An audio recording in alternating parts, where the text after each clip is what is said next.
In my continuing quest to defeat my Steam account, I'm moving on to Hemisphere Games 2009 Osmos. I've been checking through my Steam account as we do these to try to figure out how stale the game is and how long it sat in my Steam account unplayed. This one I couldn't actually find, so my guess is that it was probably a gift at some point. If I have to make an even bigger guess, it's probably around 2013-14 when I got really into playing Kerbal Space Program, and this has some similar themes having to do with physics and orbital mechanics. This game describes itself as a puzzle game, and I think that's pretty apt. But essentially you control using either your mouse or your fingers if you're playing it on iPad.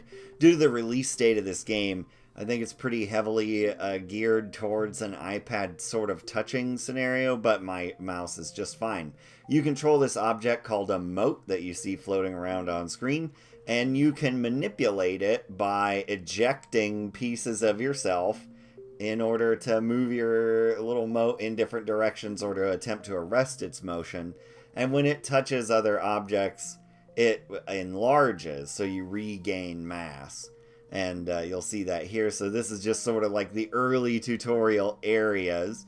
It's sort of a combination, I would say, between like a clicker game where I'm essentially just trying to like manipulate myself in a sort of Pac-Man style way, and physics puzzles. And then once you've sort of grounded yourself, so you can see I'm like, the control is not great in these early games. So I just blanket recorded myself as I played through this, having never played it before. So you'll see this, and then I'll go over some of my favorite levels. The game itself was rather entertaining. I actually got kind of hooked on it. So I see why it's so enduringly popular. And thanks to whoever bought me the game originally, because they were right. It was a good time. And I think mouse control, too, overall, just as like a trainer. Mouse control, clicking control, patience, all very important to this game overall. I imagine if you had an iPad, it would be pretty interesting to play as well. It's available on virtually every platform and remains very, very popular. So I can't imagine it's difficult to acquire if you wind up interested. Also, you behave as a ball and bounce around through various levels. So you have that too, but then there are others and other game objectives. And I'll just kind of commentate and show off some of my favorites. So this was probably one of my most favorite missions, where your mote starts out kind of sandwiched in between giant masses. And the gravity effects and orbital mechanics aren't really present in this particular level. So the physics parts of the game are not universal. But basically, you're stuck in between these much larger bodies. And if you touch them, you die.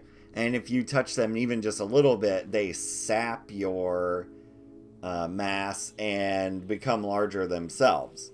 So you have to be pretty careful here. And also another feature of this game that I think is pretty cool is you can enable or utilize time mechanics.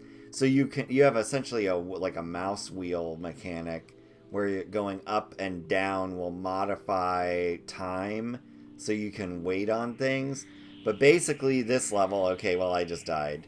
But basically this level is all about navigating through these really tight spaces, growing larger, but also setting off a domino effect using the other pieces to cause this area to sort of open up so that you can actually do something and manipulate yourself. So you can see it's like starting to play around with gaining mass through putting the red masses into the even bigger ones. And this sort of puzzle, like just straight up puzzle level, was such a cool experience. And also, I just found it really fun. Like there's something basic about playing games that are very gamey. I mean, I find overall as a player in this hobby, I really gravitate strongly towards shooters and RPGs. So like stories and like the fun of shooting. But playing something like this, where it's just like a straight up game, in the in the most classic sense, was really really cool. It was a nice change of pace, except for and I also think a lot of the times, a lot of games like this, the puzzle games will get kind of frustrating, almost like bullet candy games, where it feels like at a certain point in the game you've just progressed so far that there's just way too much going on, and you would have to dedicate way too much time and energy into getting better, or just have a lot of pent up skill. And this was easy to learn and difficult to master, which also is great for addictive qualities in video games if that's what you're into. But eventually, I figured this one out. Your moat becomes absolutely gigantic. I quit dying and failing in this area. But again, this is another thing. Like, part of the reason I got so addicted to RTS games is RTS games are a lot of trial and error, figuring out like a start route, like a routine you can run through, and a big series of scenarios you can do to get yourself oriented. Another thing in this game I should talk about is that the music is really popular. I didn't find it like completely enthralling or life changing or anything, but if you read commentary online, a lot of people really enjoyed the music, and it's not bad by any means. I just don't think, like, if we're talking about music that I would listen to on my own, then it's probably not going to be what is present in Osmos. So you can see I'm just like, we're trying to figure out how to get through here, but also move these cause these bigger masses to interact with each other and get them out of the way. And that was a really, really cool level. I'd say it was a highlight of playing for me. Another really cool game mode is, as you play through the game, you'll encounter some modes where there is an AI present, and so your moat is moving around while also dealing with other little masses that will move around to both enlarge themselves and to capture you if you're too small. And also, if you're big and trying to get them, they will run away from you. And so this particular puzzle or game mode has these different little life forms all over the screen that are all moving around and doing different stuff. And there's no gravity or orbital mechanics in this one, but you've got to try to figure out how both to grow yourself while things are running away from you, and also not get yourself eaten. And this was a really fun game mode too. There's like the game itself has like 3 different trees that you can go down, and one is like just make your ball as big as possible.